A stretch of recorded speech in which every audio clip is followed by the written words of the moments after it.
This is Montreal in the winter. I got in just as a polar vortex swept through the province, but if there's a city that knows how to do winter properly, it's this one.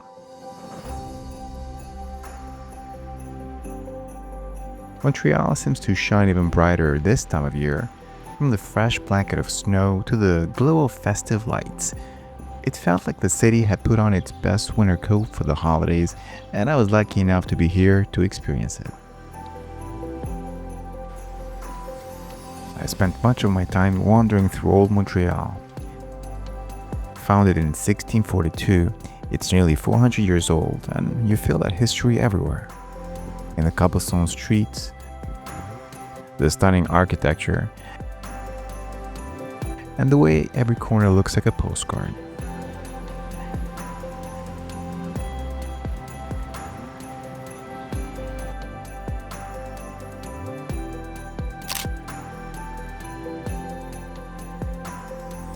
Down by the old port, the city opens up with river views, winter air, and some of Montreal's most iconic sights.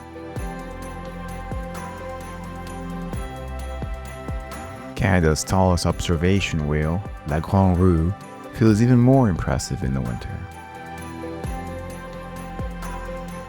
From inside the cabin, you get incredible 360-degree views of the city, which look especially magical in the winter. Just a few blocks away is Notre-Dame Basilica, which looks stunning inside and out. While you're there, you have to experience the Aura immersive light show. Stepping away from the cold and into that world of light and sound is something I won't forget.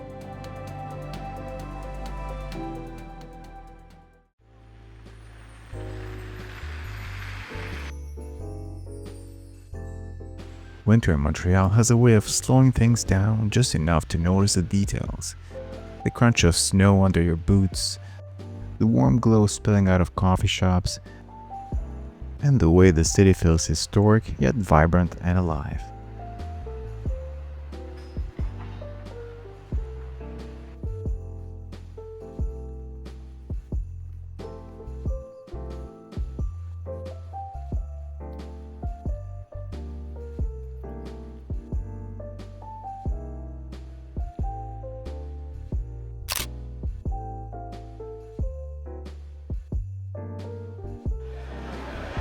Jean-Talon Market was a burst of color in the middle of winter. Stalls overflowing with fresh produce, local treats, and that unmistakable Montreal energy. Even in the cold, the place felt alive, like the whole city had gathered under one roof.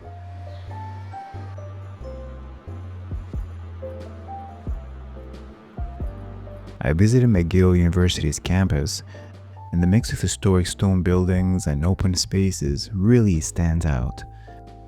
Worth checking out, even if you're not heading to class.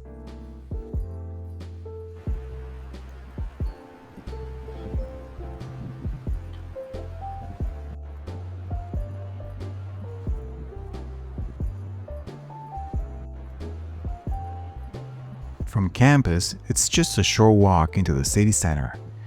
Within minutes, you're right in the heart of downtown.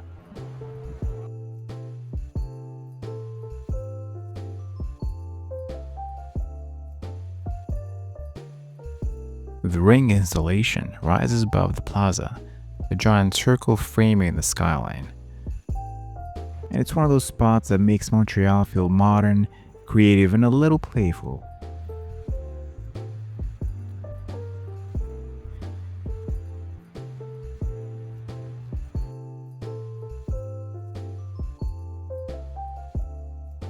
One of my favorite details in the city is the Art Nouveau metro entrance at Square Victoria Station. It was gifted to Montreal from Paris back in the 60s. Standing there in the snow, it feels like a stunning piece of history that beautifully links these two great cities together.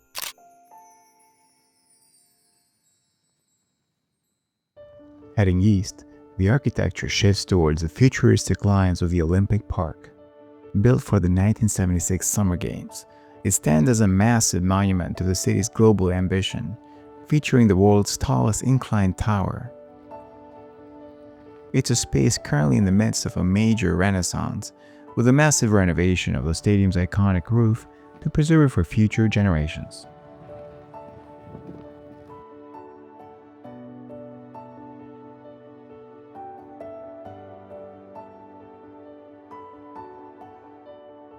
Just steps away is a biodome, a fun indoor activity for kids of all ages.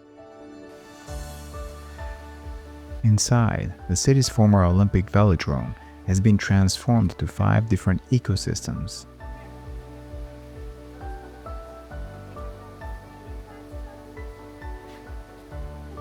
It's a surreal experience to walk in from a snowy Montreal afternoon and find yourself standing in a lush tropical forest.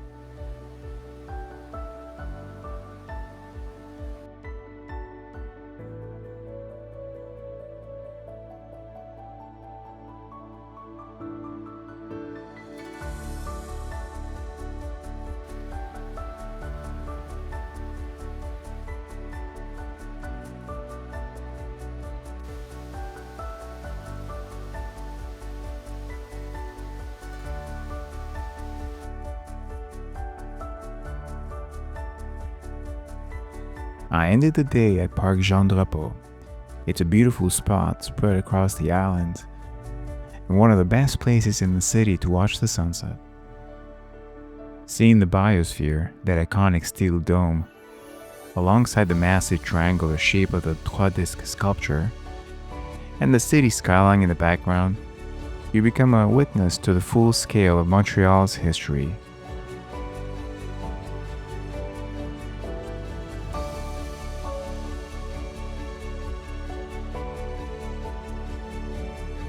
And as the sun set, everything turned into a deep glowing gold,